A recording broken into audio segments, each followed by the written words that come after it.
Hello বন্ধুরা, বিহার নির্বাচন যেমনটা এগিয়ে আসছে তেমনি নির্বাচনী প্রচার রয়েছে জোরদার।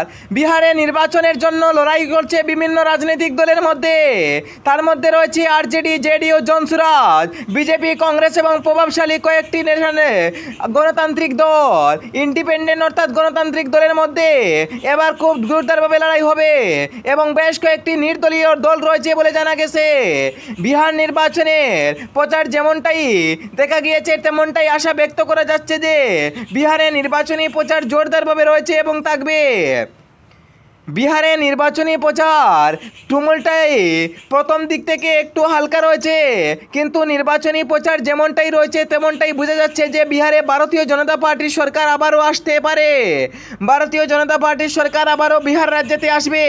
বিহারে নির্বাচনী প্রচার যে হিসাবে ভারতীয় জনতা পার্টি চালাচ্ছে, এবার লাগছে আবারও ভারতীয় জনতা পার্টির সরকার ভারতের বিহার রাজ্যতে আসার সম্ভাবনা রয়েছে।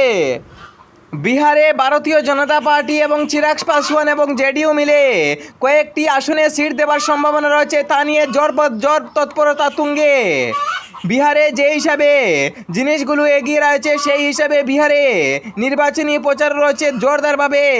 বিহারে নির্বাচনী প্রচারের জন্য এবার বিজেপি কয়টি আসনে লড়বে, কংগ্রেস কয়টি আসনে লড়বে, জেডিইউ কয়টি আসনে লড়বে, আরজেডি কয়টি আসনে লড়বে, জনসুরাজ কয়টি আসনে লড়বে এবং নির্দলরা কয়টি আসনে লড়বে তা নিয়ে জোরদার প্রস্তুতি রয়েছে জোরদারভাবে।